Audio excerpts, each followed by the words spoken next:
What is going on, guys? Welcome back to another video. Blankapino, the tech guy here, and today I'm doing a quick vlog with my newest camera. This is the Osmo Pocket 3. Now, I was looking at a replacement for my ZVE-10, and I was thinking about getting the ZVE-10 Mark II when I was hearing rumors and specs about it, and then when it finally came out, I decided not to. And I really wanted to see what the hype was with the Pocket 3, as everything on my video feed was talking about the Osmo Pocket 3 and how well of a camera it was, and could it be replacing a camera, could it be a camera replacement? So I decided to buy one. Now, I bought the base model because I didn't need the combo.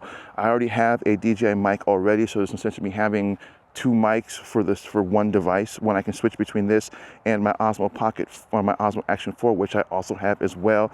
But I really wanted to see, is the hype for this justified? Is this really worth the money that you're going to spend for it that can really replace your camera? Now, obviously, we're not talking about it replacing, like, say, your FX30 or FX6 or any of a cinema camera lineup. That's not going to happen, because as good as this is, those are much better cameras. And I have the FX30, and I can tell you it's a much better camera in terms of options of what you can get for it. But in terms of just a general camera for, like, say, B-roll, or if you just wanted an extra camera that you can add to your collection or that you want to take with you, and not have to carry a whole bunch of gear, is this worth it for the money? And I'm really going to tell you yes.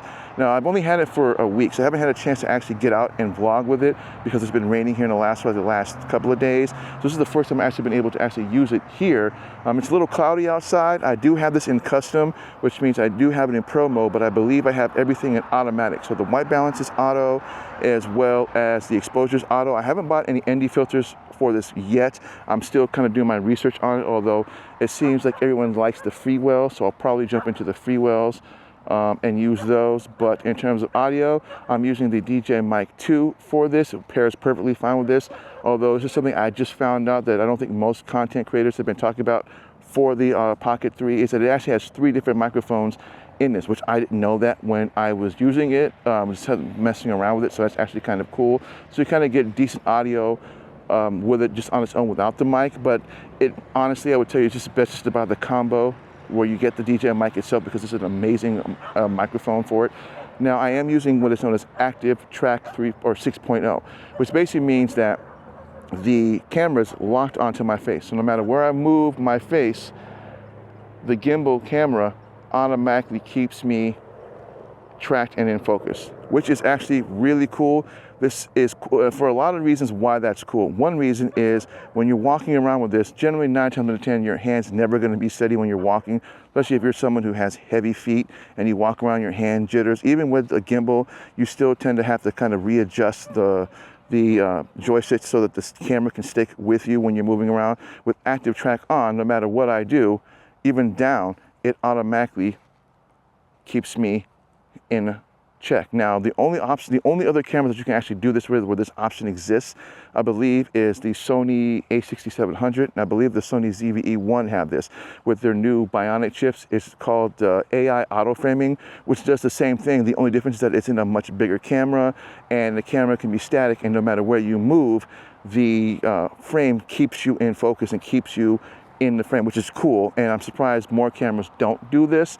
But it's an option. It's an awesome option when it comes to using this on the Pocket 3. And to enable it, all you have to do is double tap whatever it is you need to look at. Double tap that twice, and you get a little green bar and a little green box, and it will automatically track this. So no matter where you're moving the Pocket, it will keep that in focus, which is actually cool. Now, in terms of what I bought, again, I bought the base model, which is about $519. You get the gimbal, you get the extender, not the battery extender because I didn't buy that, but the extender for this, as well as you get like a little covering case for this, and a little hand strap, which if you haven't seen my unboxing on First Impressions, I'll link that over there. But other than that, is it worth the hype? Is it worth it for what people have been talking about? I would really tell you yes. Now, if you were a first-time content creator, or someone who's looking to start their YouTube channel and you're looking to buy your first camera, but you don't know what to buy, or a lot of what you're looking at is superly expensive and you're not really sure, I would really recommend this over any of the other cameras, because this gives you everything that you need in a nice little neat little small little camera that you can simply pop into your pocket, and when you're ready to shoot a video, you simply just pick it up, slide the screen sideways, and it automatically comes on. Now, there's lots of settings that you can set with this, and I'm not going to go too much into those because I don't really haven't really gone through a lot of the settings myself.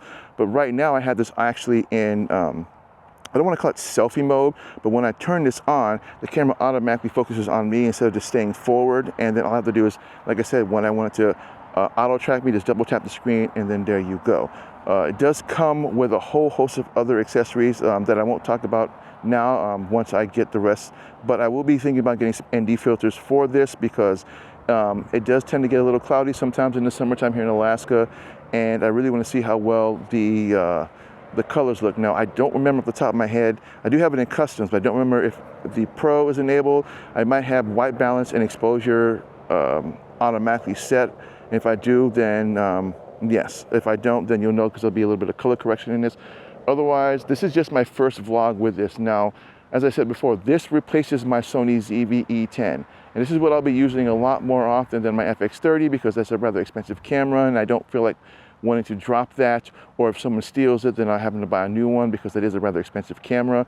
But is this camera definitely worth it for traveling? I would say yes. Now, when I went to VidCon a couple months ago, I did bring my FX30 as well as my Pocket or my Osmo Action 4, and I found myself using the Osmo Action 4 more than my FX30. I think I've only used that like twice when I was at the convention, and that was just to video record some panels when they were some panelists when they were talking during a session. Otherwise, the majority of the time it was literally just me walking around with the action camera, and the video quality on it when I was looking at it is perfectly fine. So this would definitely be a must go to for traveling, and you can even bring it with you with your other cameras because it's small, it's discreet, no one's going to know that you have it in your pocket. All you gotta do is simply just pull it out, pair it to your mic, and you are pretty much good to go. And once you learn the coloring and learning how to color grade your videos, perfectly fine. Now, another thing that I didn't notice that a lot of content creators would talk about is if you go into the DJI website, there is a LUT that you can get for this that they provide in their website. You can use this to kind of base color match your DJI Pocket 3. And I've had this for the Osmo Pocket 4 as well. You can simply just download this from the DJI website, and it'll help you.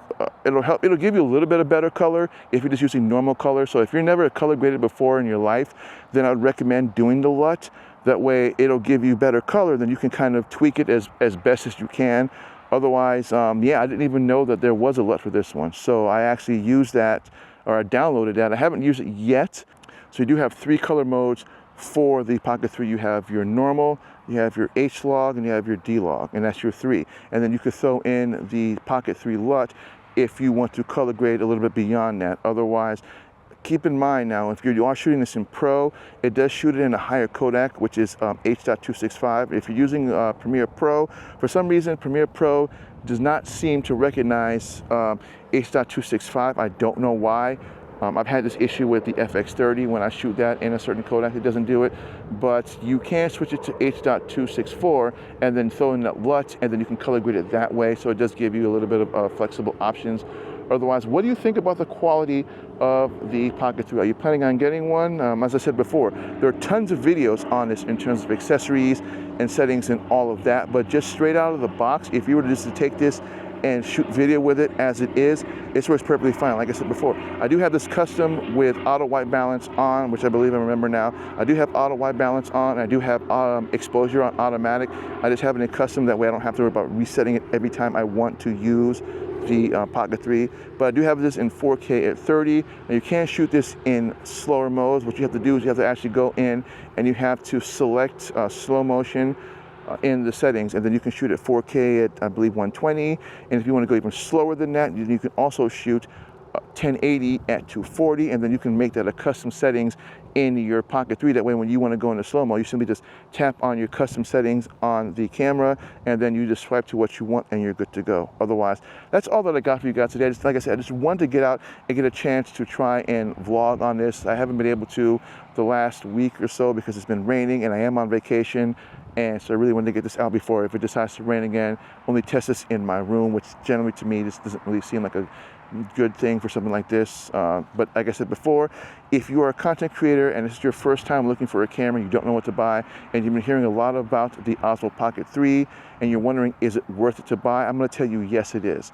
It's like I said, it's small, it's compact, tons of accessories for this, won't leave a lot of crap in your foot and your backpack. You can put this in your pocket and you can see this, pull it out, pair it with your mic, and then shoot your videos and you're good to go. You can also do 1x1s, so if you want to shoot kind of like shorts with this, you can shoot this in different aspect ratios.